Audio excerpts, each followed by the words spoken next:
Hello friends, welcome to हमारे channel. उम्मीद है आप सब लोग बढ़िया होंगे। तो अगर आप हमारे चैनल पे नए हैं तो लाइक और सब्सक्राइब जरूर करना। और देखते हैं आज की वीडियो। बेसिकली आज हमारी वीडियो है ये राज्यों को नाम कैसे मिले। जैसे आंध्र प्रदेश है, जम्मू कश्मीर है, वगैरह वगैरह, इनको उनके नाम कैसे मिले। तो देखते हैं आज की वीडियो।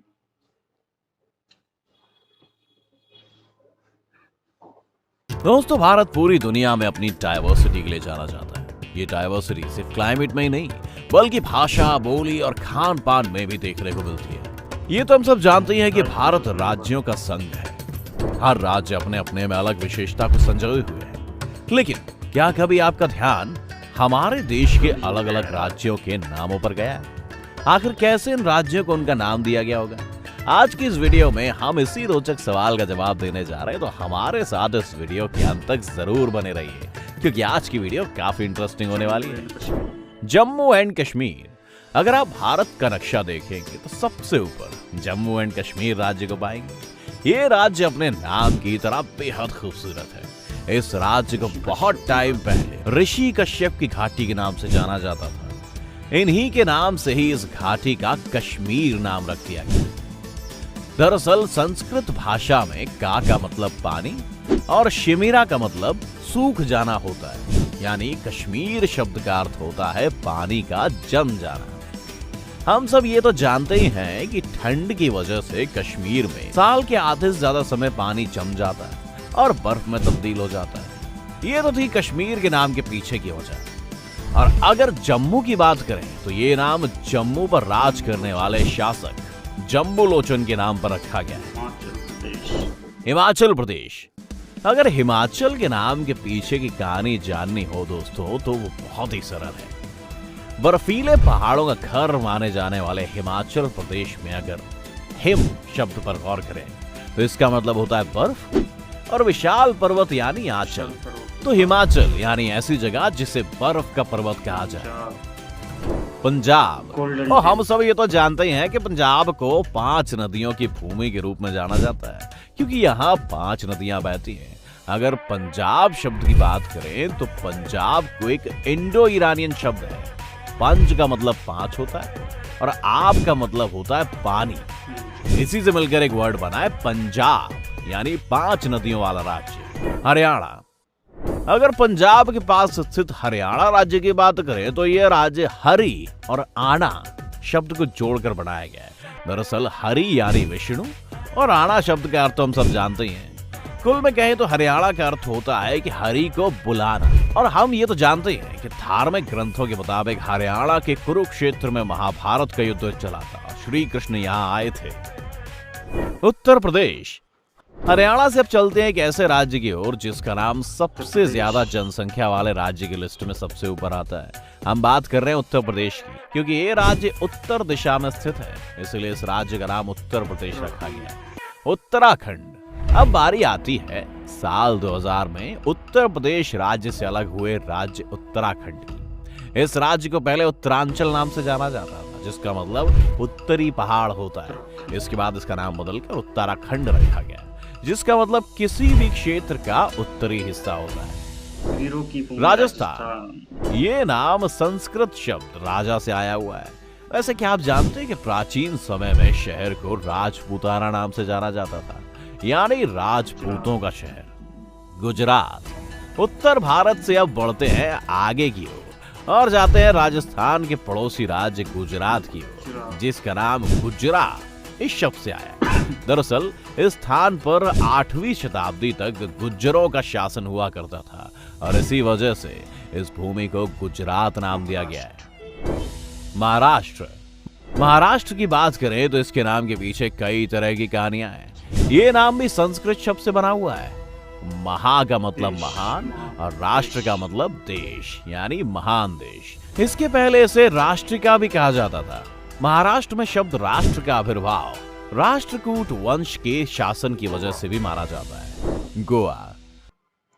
आप लोगों में से कई लोग गर्मियों की छुट्टी में गोवा के बीचेस पर घूमने जरूर गए होंगे, लेकिन क्या आपने कभी सोचा है कि आखिर गोवा का नाम गोवा कैसे पड़ा? वैसे इसका जवाब तो आज तक कोई पता नहीं लगा पाया, लेकिन कई लोगों का अनुमान है कि यह संस्कृत शब्द से लिया गया है, क्योंकि संस्कृत में गौ का मतलब गाय होता है। कुछ मान्यताओं के मुताबिक गोवा यूरोप या पुर्तगाल शब्द है। तो ये तो हो गई पश्चिम भारत के राज्यों की बात। आइए अब चलते हैं पूर्वी भारत के 4 राज्यों की तरफ और जानते हैं उनके नामों के पीछे की कहानी। बिहार।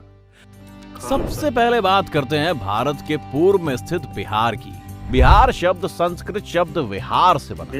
इस शब्द का मतलब होता है कि कोई जगह पर बसेरा डालना। प्राचीन समय में बौद्ध धर्म के लोगों ने इसी जगह पर अपना देश बनाया था।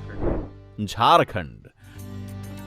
बिहार की तरह ही झारखंड राज्य का नाम भी संस्कृत शब्द से बना हुआ है। झार का मतलब जंगल और खंड का मतलब प्रदेश होता है। वैसे क्या आप जानते हैं झारखंड को एक और नाम से भी जाना जाता है? अगर आप नाम जानते हैं तो कमेंट्स में जरूर बताएं। उड़ीसा। उड़ीसा शब्द भी संस्कृत शब्द ओड्रा विषय यानी ओड्रा देश से आया हुआ है। इसका मतलब होता है ओड्रा लोग जो मध्य भारत में निवास करते हैं। वेस्ट बंगाल। पूर्वी भारत की सूची में सबसे आखिरी नंबर पर जो राज्य है उसका नाम है वेस्ट बंगाल। ये नाम संस्कृत शब्द वांग से लिया गया था, लेकिन समय के साथ इसका नाम भी बदलता रहा। पर्सिस इसे बंगलाह नाम से पुकारने लगे और हिंदी में ये बंगाल बन गया। अब आइए देखते हैं मध्य भारत में स्थित मध्य प्रदेश और छत्तीसगढ़ को उनका नाम कैसे मिला। मध्य प्रदेश। जैसे नाम से ही आप सब समझ गए होंगे कि मध्य का मतलब बीच होता है और रही प्रदेश की बात तो इसका मतलब जगह होता है, और ये भी हम सब जानते हैं। बस इसी वजह से इसका नाम मध्य प्रदेश रखा गया। छत्तीसगढ़। ऐसा माना जाता है कि छत्तीसगढ़ को पहले दक्षिण कोसला कहा जाता था, लेकिन इस बात में कितनी सच्चाई है इसका सबूत किसी के पास नहीं है। और रही छत्तीसगढ़ के नाम के पीछे की कहानी तो काफी सरल है। इसमें 36 किले मौजूद हैं, इसीलिए इसे आज हम छत्तीसगढ़ के नाम से जानते हैं। मध्य भारत से अब बढ़ते हैं दक्षिण भारत के राज्यों की ओर। आंध्र प्रदेश। आंध्र प्रदेश में आंध्र शब्द एक संस्कृत शब्द है जिसका मतलब दक्षिण होता है। इसी जगह में जनजातियों का भी एक आवास है जिन्हें आंध्रा नाम से जाना जाता है। मौर्य काल का इतिहास आंध्र भृत्य के रूप में जाना जाता था, जिसका मतलब दक्षिण के नौकरशाह है। कर्नाटक। कर्नाटक शब्द का निर्माण करु से हुआ है। इसका मतलब गगनचुंबी होता है। ये दक्कन पठार का क्षेत्र है जो काफी ऊंचा क्षेत्र हुआ करता था। बस इसी के चलते इस जगह को कर्नाटक नाम दिया गया था। केरला। इस नाम के साथ भी एक सांस्कृतिक मत जुड़ा हुआ है। संस्कृत में केरला का मतलब एक जुड़ी हुई भूमि होता है, इसीलिए यह कहना गलत नहीं होगा कि केरला समुद्र से निकली आकृतिक भूमि है, क्योंकि यह समुद्र के किनारे में स्थित है।